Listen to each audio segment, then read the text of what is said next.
He muted me mid-sentence, in front of everyone. But let me back up, because the beginning of the end didn't start there. It started 3 weeks earlier when I got an invite to a realignment meeting and found myself face-to-face with Zach Pritchard, the VP's 26-year-old son, wearing Yeezys and a Patagonia vest over a dress shirt that still had the plastic clip creases down the sleeves. His handshake was limp, his questions pointless, and his smile, that cocky little half-smirk that said he thought everyone in the room was lucky to be breathing the same air he exhaled. He introduced himself as our strategic oversight advisor and immediately began cutting calendar invites, gutting our code review process, and replacing it all with agile check-ins that felt more like TED Talks with a side of incompetence. I've led ArcLine's development since the original whiteboard sketch in a tiny conference room with flickering lights and a broken Keurig. 11 years of sleepless nights, stress migraines, and code commits at 3:12 a.m. when a deployment window opened for a Fortune 100 client in Tokyo. And now this intern cosplaying as leadership wanted to modernize. He once asked me if we could just swap AWS for Dropbox to save costs.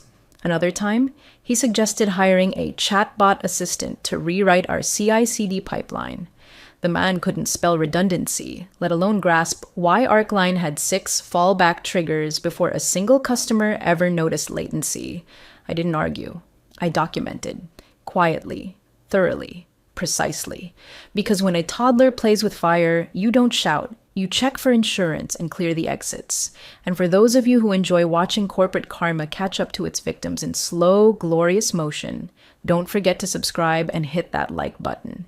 It takes less than a second, and it keeps these stories coming from people who've survived the fire and walked out holding the blueprints. Back to Zach. He started whispering about dead weight, which is rich coming from a man who couldn't explain what a distributed hash table was, but still insisted we didn't need so many engineers just for data sanitation.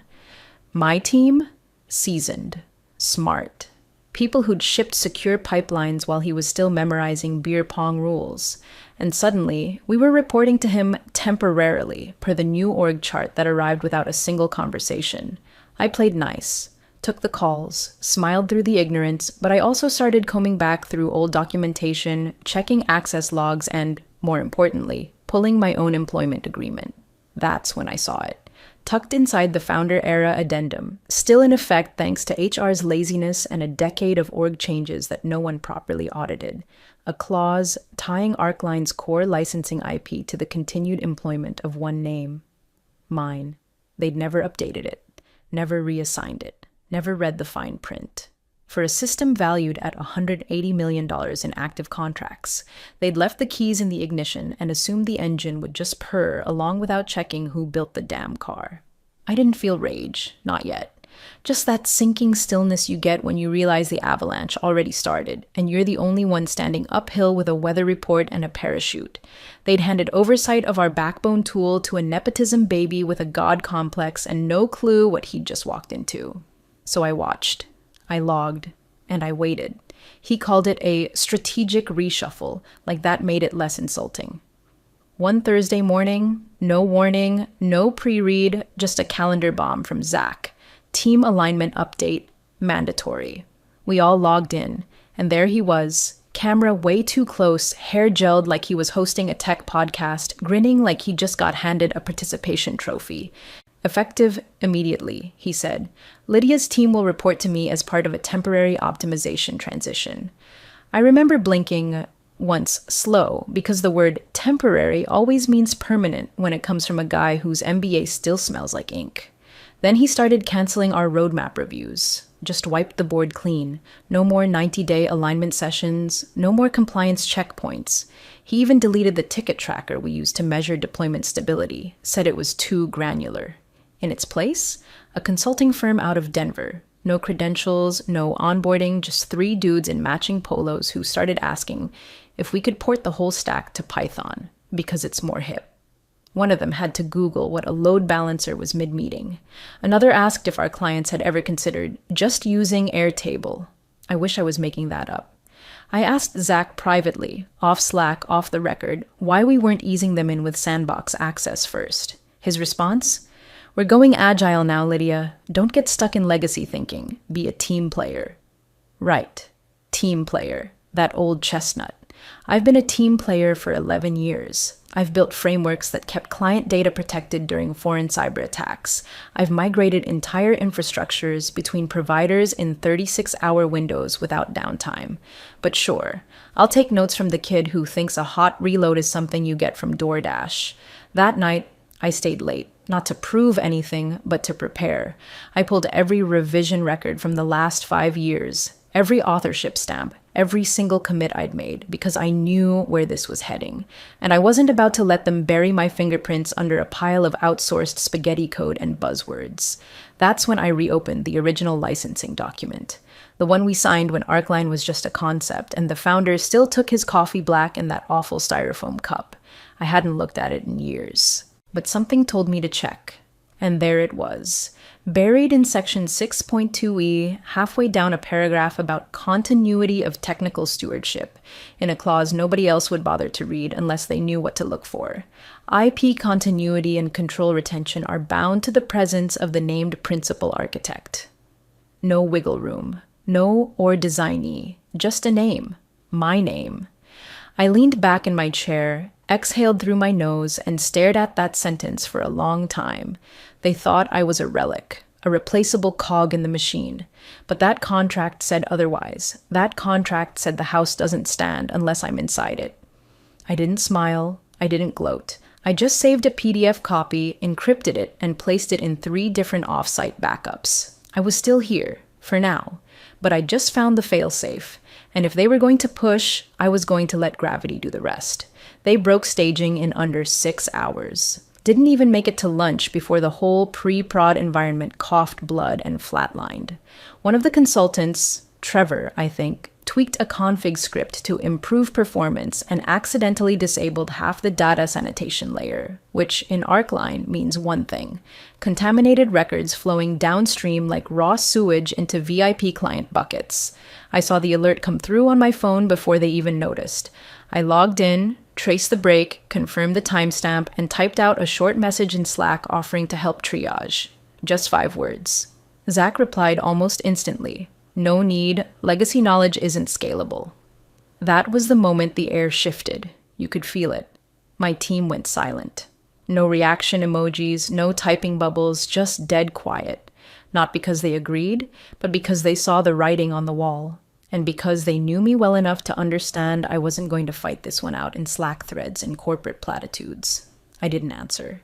Just closed my laptop, sat with that silence a minute longer, and waited until after hours, when the office was dark, the VPN logs quiet, and the SharePoint alerts asleep. Then I started moving.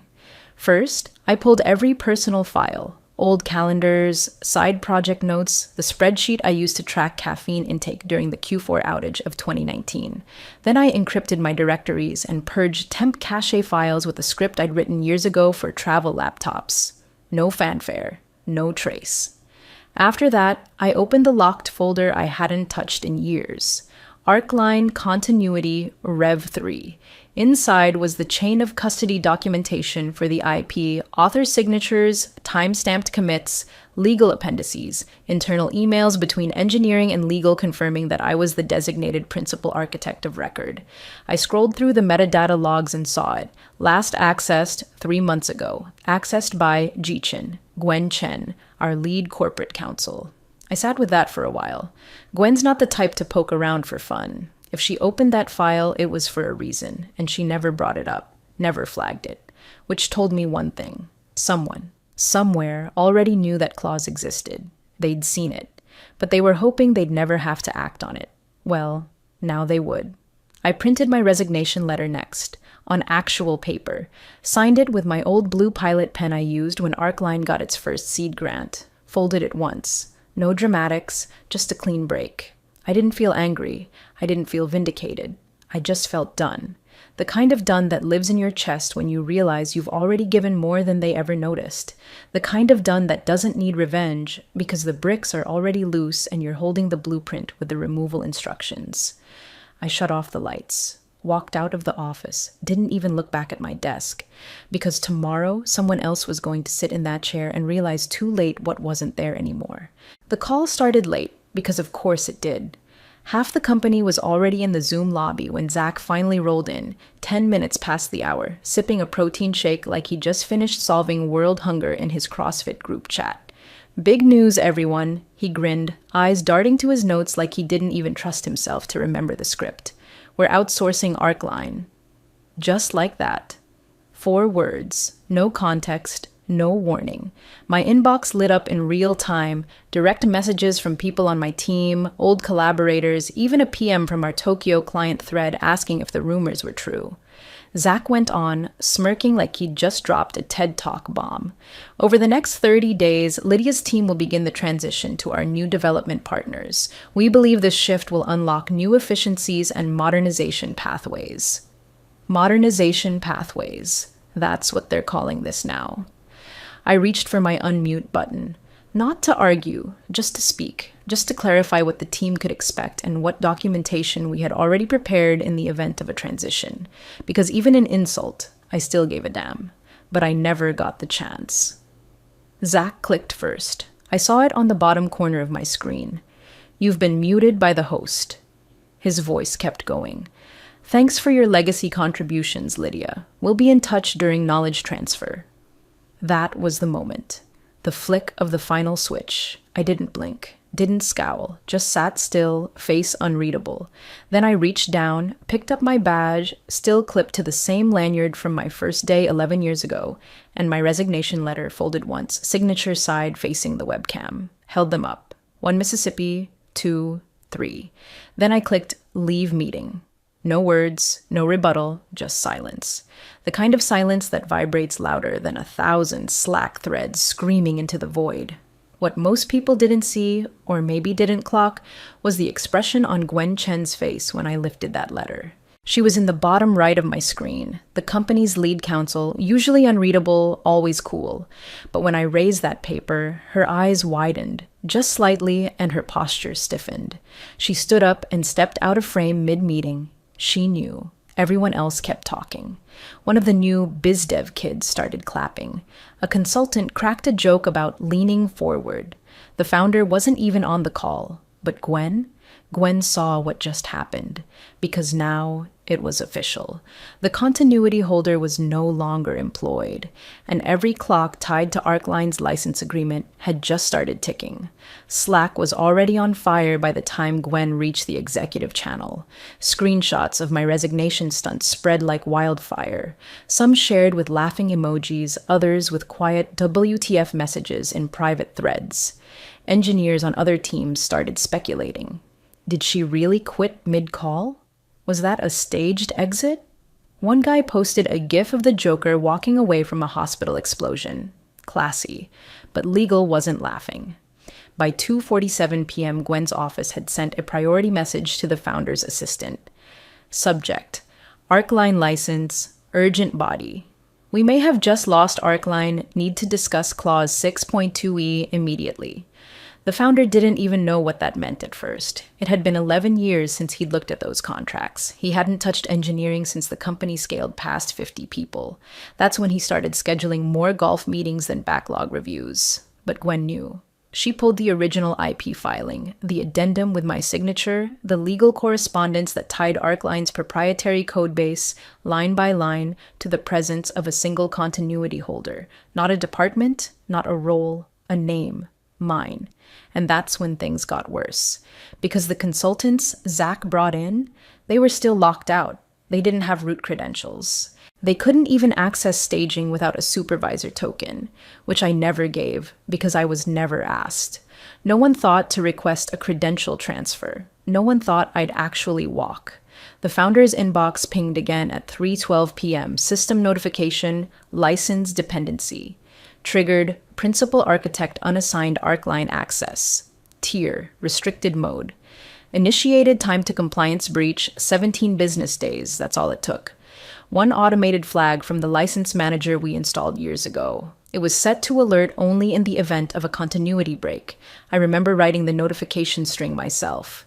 In Slack, Zach kept posting status updates like nothing had happened. Transition timeline still on track. Consultants syncing with DevOps Monday. He had no idea. Meanwhile, Gwen was assembling a war room. Not in the metaphorical sense, an actual locked conference room with pulled blinds and a 5-person legal team ripping through every version of the license, every timestamp, every legal obligation tied to technical stewardship. Somebody finally asked the right question. What happens if she doesn't come back? The answer? Then every contract built on Arcline's infrastructure is in breach. We lose IP rights, client trust, and access control across the stack. We'd have to rebuild or relicense everything from scratch. And all of this was happening without me saying a single word. I wasn't in the building, wasn't on Slack, wasn't answering my phone. I was already gone. And they were just beginning to understand what that meant. Zach called it symbolic. That's the word he used. Symbolic. As if my name tied to 11 years of infrastructure was just a sentimental flourish, like a coffee mug left behind in a server rack. He barged into legal's morning huddle, waving his phone like it held the key to salvation. Guys, come on, this clause is founder-era fluff. It was never meant to be enforced, it's symbolic. We can reassign the license. Just update the documents and move on. Gwen didn't even flinch. She set down her glasses, pulled up the digital copy of the licensing agreement, and pointed to Clause 6.2e. Continuity and operational control of the Arcline system is inseparable from the employment status of the principal architect. Assignment of root intellectual property rights is void unless consented to by the named holder. Signed, L. Reynolds. She looked up at him, dead calm. That's not symbolic, Zach. That's binding, and you just triggered it. That's when the founder finally got involved. A company-wide status meeting was yanked off the calendar and replaced with a core response meeting, restricted attendance. Gwen, the founder, 2 senior engineers, and Zach, who looked like he hadn't slept since the all-hands, filed into the war room.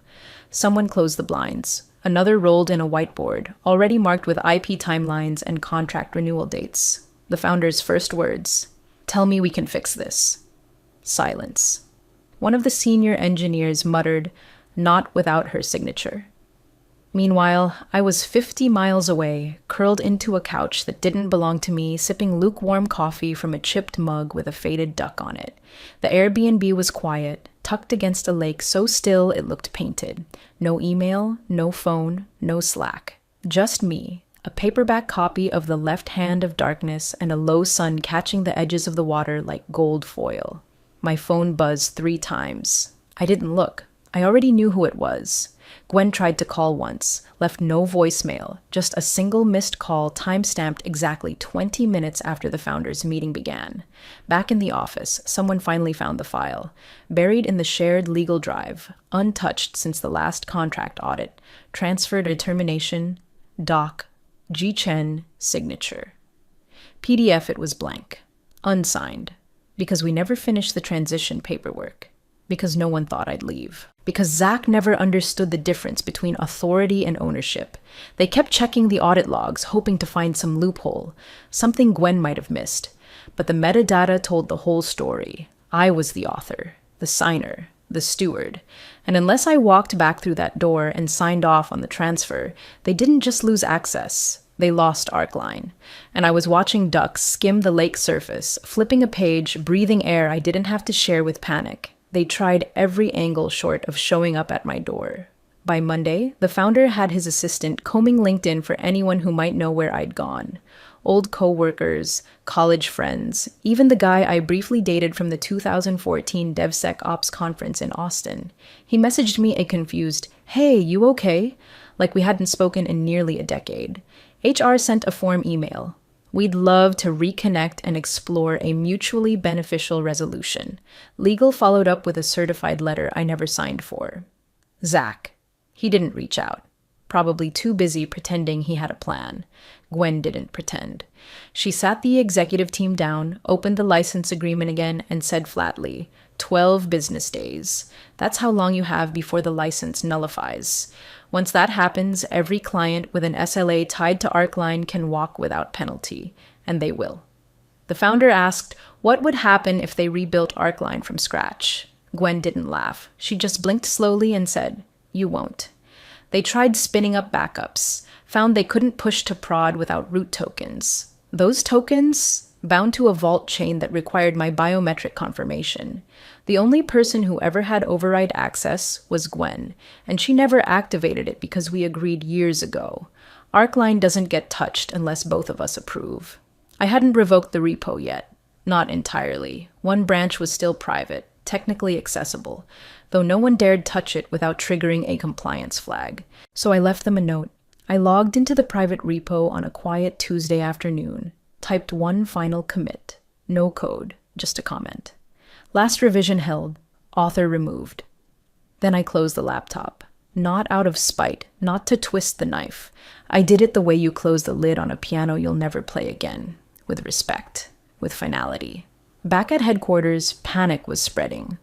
One junior engineer, Beth, sharp kid, used to take late-night shifts with me during deployment windows, dug through old Slack threads looking for clues. She found one from 3 years ago. I'd posted it during a tense roadmap debate where someone wanted to rush new features without testing the regression stack. My message was simple. If they force it, the system breaks. Clause 6.2e will protect us. Beth forwarded it to legal. No context, just the message. Gwen read it, nodded once, and said, "She warned us." And still, I didn't answer their calls. Not because I wanted them to suffer, because I didn't owe them my breath anymore. They called it a system. But it was always a relationship, and I ended it, quietly, without yelling, without burning the building down. I just walked out and locked the door behind me. By the end of the week, the silence broke, not inside the company, but outside. An investor update leaked, a spreadsheet flagged contingent tech stack volatility, and someone in finance, probably not even malicious, just careless, forwarded it to a third-party consultant who also happened to be on a VC advisory board. 48 hours later, the rumors hit. Critical infrastructure at Redacted may be compromised. Core IP linked to a single unaffiliated contributor. A principal architect resigns, clients left in limbo. That last one stung. Not for me, for them. Because clients don't like words like limbo.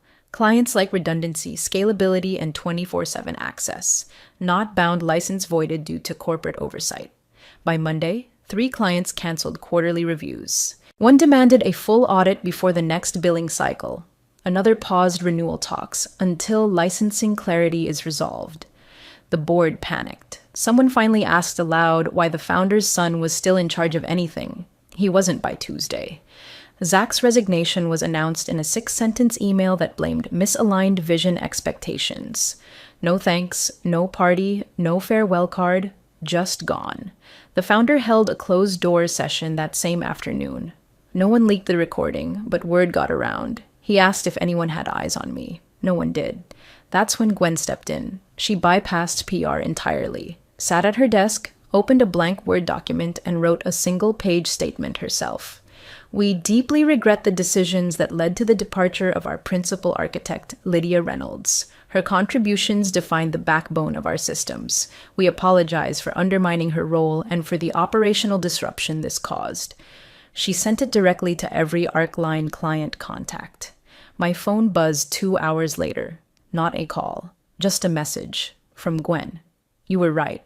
I read it. Let the screen go dark." Said nothing, because this was never about being right. It was about being dismissed so thoroughly, so casually, they never once thought to read the fine print before setting fire to the foundation. Meanwhile, the founder tried to write me a letter, not an email.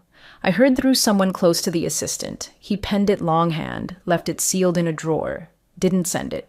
Too little, too late. He still hadn't understood. They all thought the crisis was losing access. But the real loss was the person who built it and decided she didn't need to stay. The wind was louder than I expected. Not violent, just constant, like the hum of servers if they breathed. I stood at the edge of the desert, boots planted in dry dirt, watching a field of turbines turn slowly beneath a sky that didn't care who signed what document or who got credit in a quarterly review.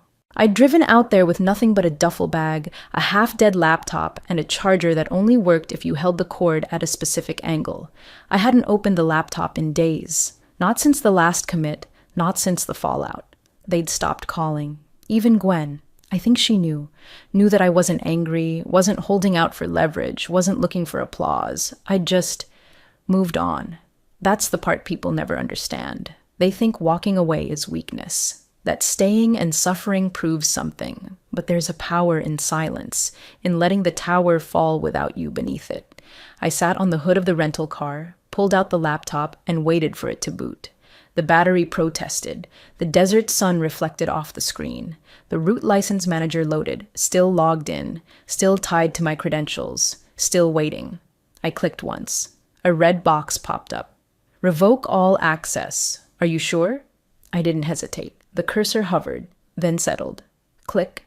Done. No fireworks, no alarms, just the screen dimming, the system powering down, and the desert wind filling the space that used to be noise. I closed the laptop, stood, and walked. Not away from them, but toward myself. I wasn't outsourced. I was the foundation, and they just pulled the wrong brick.